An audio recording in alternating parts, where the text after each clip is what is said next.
ഒരു രാഷ്ട്രീയ പ്രവർത്തകനാണ്. ഭരിക്കുന്ന പാർട്ടിയിലെ ഒരു MLA വേണോ അതോ ഭരിച്ച് മുടിപ്പിച്ച ഒരു പാർട്ടിയിലെ MLA വേണോ എന്ന് നിങ്ങളാണ് തീരുമാനിക്കേണ്ടത്. നമസ്കാരം, ട്രൂ ടിവിയിലേക്ക് സ്വാഗതം. സൂരജ് പാലക്കാരനാണ്. പ്രിയപ്പെട്ടവരെ, ഞങ്ങളൊരു കാര്യം പറഞ്ഞിരുന്നു. ഞങ്ങൾ പോകുന്ന ഇടം, രാഷ്ട്രീയവുമായി ബന്ധപ്പെട്ട് പ്രചരണവുമായി ബന്ധപ്പെട്ട് ഞങ്ങൾ പോകുന്ന ഇടം ജയിക്കുന്ന സ്ഥാനാർത്ഥികളുടെ അടുത്ത് മാത്രമായിരിക്കും. അതെ, ഇപ്പോൾ നിൽക്കുന്നത് ദേവികുളം മണ്ഡലത്തിലാണ്.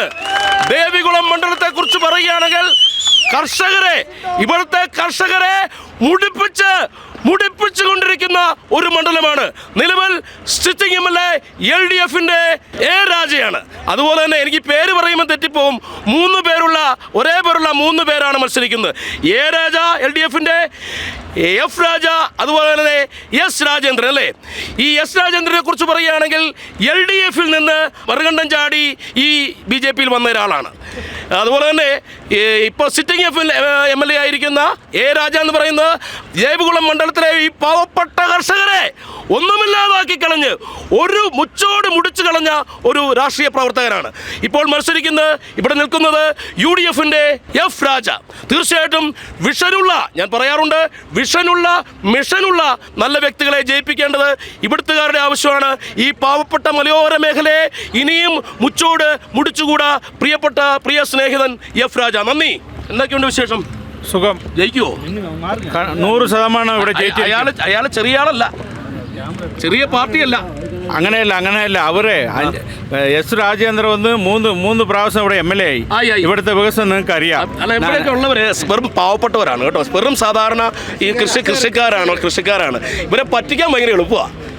എന്ത് പറഞ്ഞാലും ഇവർ വിശ്വസിക്കും. അല്ലേ, എന്ത് പറഞ്ഞാലും വിശ്വസിക്കുന്ന സാധാരണക്കാരാണ് ഇവിടെ ഉള്ളത്. അതുപോലെ എന്നിട്ട് അങ്ങ് പറയാൻ വന്നു. ജനം വന്ന് ഞങ്ങളോടൊപ്പം ഉണ്ട്. പോകുന്ന സ്ഥലത്തൊക്കെ നല്ല സ്വീകരണം കിട്ടിയിട്ട് മാത്രം കാര്യമില്ല, അത് വോട്ടായി മാറണം. അല്ല, അത് മാറും. അല്ല, അതെ, ജനങ്ങൾ ഇങ്ങോട്ട് പറയുന്നതാ, നിങ്ങൾക്ക് വോട്ട് ചെയ്ത് നിങ്ങൾ ജയിപ്പിച്ചിരിക്കും എന്നാണ് എൻ്റെ അടുത്ത് പറയുന്നത്. എല്ലാ സ്ഥലത്തും അങ്ങനെയാണ്. ഇവിടെ പാവപ്പെട്ടവന് ഇപ്പോൾ വരെ വീടില്ല, സ്ഥലമില്ല, 1 സെന്റ് മണ്ണില്ലാത്ത ആൾക്കാർ ഇവിടെ ഉണ്ട്. ഇപ്പൊ തോട്ട മേഖലയിൽ എന്ന് പറഞ്ഞാൽ അവിടെ റിട്ടയർഡായി പോകുന്ന ആൾക്കാർക്ക് ഇവിടെ വീടില്ല. കേരളത്തിലില്ല, തമിഴ്നാട്ടിലില്ല. ജനങ്ങൾ പറയുന്നത് വെച്ചാൽ നിങ്ങളെ ഞാൻ തിരഞ്ഞെടുക്കാം, നിങ്ങൾക്ക് ഇതെല്ലാം ചെയ്തു കൊടുക്കുമെന്ന് ചോദിച്ചിട്ടുണ്ട് എൻ്റെ അടുത്ത്. നിങ്ങൾ എന്നെ തിരഞ്ഞെടുത്താൽ നിങ്ങൾക്ക് വേണ്ടി ഞാൻ തിരുവനന്തപുരത്ത് പോയി നിയമസഭയിൽ നിങ്ങൾക്ക് ശക്തമായിട്ടുള്ള നമ്മൾ കുറൽ കൊടുത്ത് നിങ്ങൾക്ക് വീടും സ്ഥലവും കുറഞ്ഞത് 3 സെന്റ് സ്ഥലങ്ങൾ നിങ്ങൾക്ക് മേടിച്ച് തരുമെന്ന് ഞാൻ ഉറപ്പ് പറഞ്ഞിട്ടുണ്ട് അവരുടെ. പ്രിയപ്പെട്ട ഈ ദേവികുളം മണ്ഡലത്തിലെ പ്രിയ വോട്ടർമാരെ, ഞങ്ങൾ പറഞ്ഞിരുന്നു ഞങ്ങൾ ജയിക്കുന്ന സ്ഥാനാർത്ഥികളുടെ അടുത്ത് മാത്രമേ പോകത്തുള്ളൂ എന്ന് പറഞ്ഞിരുന്നു. ഈ ദേവികുളം മണ്ഡലത്തിൽ നിങ്ങൾ വേറൊരു തമാശ കൂടെ പറഞ്ഞാൽ UDF എന്തായാലും അധികാരത്തിൽ വരും. നിറഞ്ഞ ഭൂരിപക്ഷത്തോടു കൂടി UDF അധികാരത്തിൽ വരും. പക്ഷേ ഈ UDF ഭരിക്കുന്ന പാർട്ടിയിലെ ഒരു MLA വേണോ അതോ ഭരിച്ച് മുടിപ്പിച്ച ഒരു പാർട്ടിയിലെ MLA വേണോ എന്ന് നിങ്ങളാണ് തീരുമാനിക്കേണ്ടത്. തീർച്ചയായിട്ടും പ്രിയപ്പെട്ട F രാജയ്ക്ക് നിങ്ങൾ തെറ്റിപ്പോരുത്. 3 രാജമാരാണുള്ളത്. A Raja, F Raja, S Rajendran. ഈ 3 പേരുകളും നിങ്ങൾക്ക് പോകരുത്. കാരണം UDFിലെ ഈ പറയുന്ന F രാജയെ മറന്നു പോകാതെ F രാജയ്ക്ക് തന്നെ വോട്ട് ചെയ്യണം. ഞാനിത് പറയാനുള്ള കാരണം ഭരിക്കുന്ന പാർട്ടിയിലെ MLA നിങ്ങൾക്ക് വേണോ എന്ന് ദേവികുളംകാരാണ് തീരുമാനിക്കേണ്ടത്. ഇപ്പോൾ ഞാൻ നിൽക്കുന്നത് കാന്തല്ലൂരാണ്. മറ്റെന്തെങ്കിലും പറയാനുണ്ടോ അങ്ങയുടെ പ്രവർത്തനം? അതായത് ഇവിടെ വന്യമൃഗ ശല്യം ഭയങ്കരമാണ് ഈ നമ്മുടെ മണ്ഡലത്തിൽ മൊത്തത്തിൽ. തോട്ട മേഖലയിൽ അതികൂടുതലാണ്.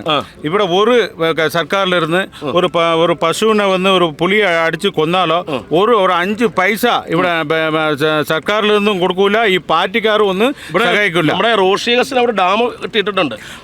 പണി തീരാതെ ഉദ്ഘാടനം ചെയ്താ ഞാൻ പ്രശ്നം കാണിച്ചു തരാം. അതെ, ആ ഡാം ഒന്ന് ഇതുവരെ പണി പൂർത്തിയായിട്ട് ഉദ്ഘാടനം കഴിഞ്ഞു. അതാണ് അവരുടെ വികസനം. നീ എന്താ പറഞ്ഞ ട്രെൻഡിനൊപ്പം റോഷി ഉദ്ഘാടനം മാത്രം. അതാണ് അവരുടെ വികസനം. ഇവിടെ സത്യം പറഞ്ഞാൽ റോഡ് തകർന്ന് കിടക്കുക. കുടിവെള്ള പദ്ധതി ഇപ്പോഴും ഇവിടെ ഇല്ല. പാവപ്പെട്ട ജനങ്ങൾക്ക് ഇവിടെ പട്ടയവും ഇല്ല. നല്ല റോഡ് മാത്രമല്ല, ഒരു വികസനവും ഇല്ല, മനസ്സമാധാനം പോലും ഇല്ല. അതാ ഉള്ള സത്യം. അപ്പൊ എന്തായാലും ജയിക്കും ഉറപ്പായിട്ട് 100% ഈ ജനങ്ങൾ വന്ന് ഈ മണ്ഡലത്തിൽ പറഞ്ഞിട്ടുണ്ട്, നിങ്ങളെ ജയിപ്പിച്ചിരിക്കും ഞങ്ങൾ എന്ന് പറഞ്ഞിട്ടുണ്ട്.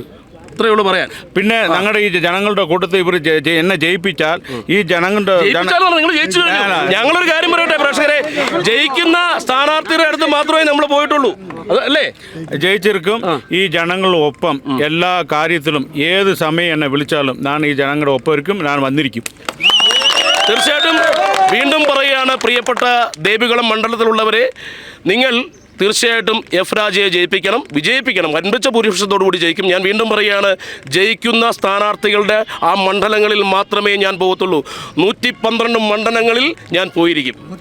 112 മണ്ഡലങ്ങളിൽ ഞാൻ എഴുതി വെച്ചോളാം. 112 മണ്ഡലങ്ങളിൽ വൻ വിജയമായി തന്നെ പോയിരിക്കും. തീർച്ചയായിട്ടും എഫ് രാജ ജയിക്കേണ്ടത് ആവശ്യമാണ്. വിജയിക്കുന്ന ഇല്ലെങ്കിൽ ജയിക്കുന്ന ഒരു സ്ഥാനാർത്ഥിക്കൊപ്പം നിങ്ങൾ നിൽക്കുക. നന്ദി, സ്നേഹം. 2TV വേണ്ടി നിങ്ങളുടെ സ്വന്തം സൂരജ് പാലാക്കാരൻ.